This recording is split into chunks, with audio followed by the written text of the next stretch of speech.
From ABC News.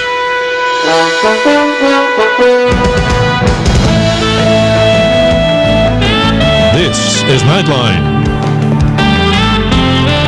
Reporting from Washington, Ted Koppel. We're going to tell you a story tonight that should make you angry. We have picked this day, Veterans Day, deliberately.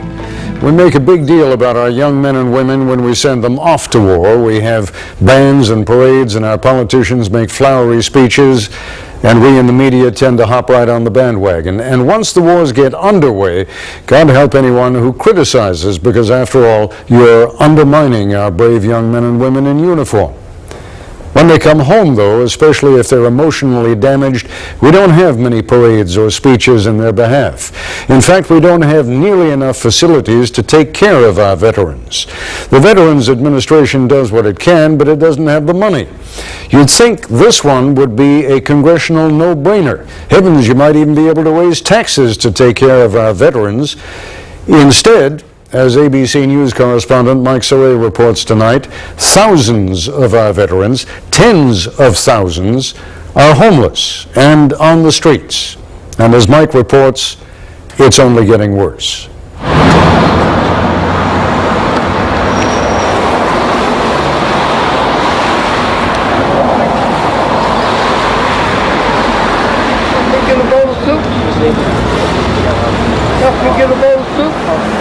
Are they or aren't they really veterans? A question often asked when encountering a homeless person claiming to be a vet. Obviously, there's plenty of evidence to show that 1/3 of the homeless population are veterans. So when I see a guy standing on the street corner or at an intersection with a sign that says homeless veteran, I just assume that he is. Male veterans make up the largest homeless demographic. Nearly half of them are from the Vietnam era. It's like struggling against a tidal wave. An estimated 80% of them have substance abuse problems. I drink. I'm an Irishman. I drink heavily. 45% of them are mentally ill and unlikely to ever get off the streets without treatment. You know what a war looks like? A war looks awful. Brian Roth says he has been hopelessly addicted to drugs since he came back from Vietnam in 1969. He has never had a home of his own. I'm sleeping with a guy in his van right now.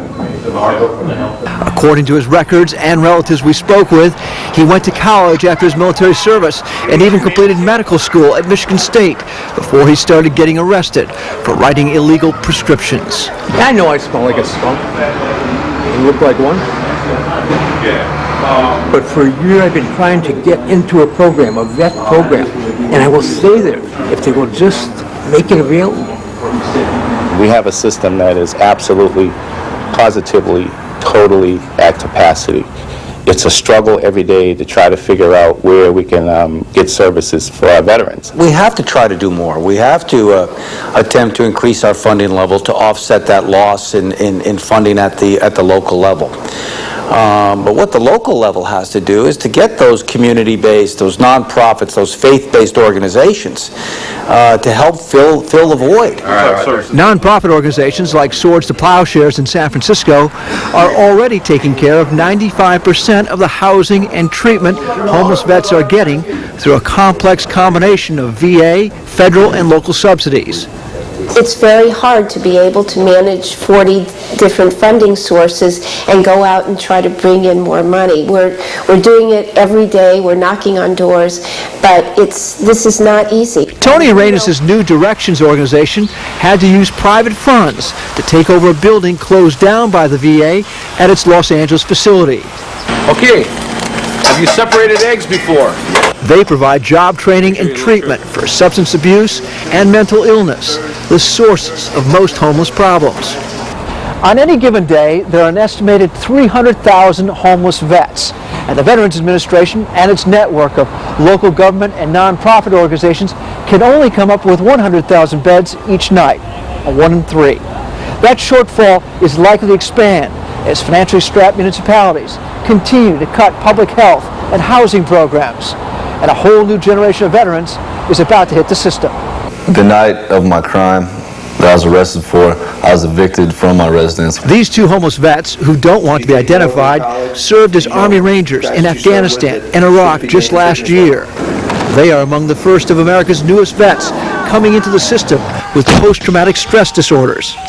My personality deteriorated, and I began to feel more alienated and isolated. And people, my friends and my sisters and just everyone around me was saying, hey, there might be something wrong with you. And I knew there was. As many as 15% of Afghanistan and Iraq veterans are likely to suffer from post-traumatic stress, according to the Government Accounting Office's report to Congress. There's a certain culture to the military, and there's a certain culture to killing people that you pick up where there is no correlation between that culture and normal living. This is looking more like Vietnam, and we expect that the longer the conditions go on there, the longer the war goes on and people are exposed, the more likely we are to be seeing people with problems. People like these proud and fearless Army Rangers in this residential program, battling the emotional problems that have led to their substance abuse, criminal behavior, and homelessness. The pain of war just doesn't go away. You can't take a pill and make it go away. And I think that this is something that all Americans that need to understand, that families need to understand how important it is to support our veterans when they return. Brian Ross' war ended 35 years ago, but he's still looking for some peace. Do you think the country is doing enough? Do you think the Veterans Administration is doing enough? Hell no. No, I don't. Just take me off the street. Just get me off the street. I'm tired. I'm 55 years old. I'm tired.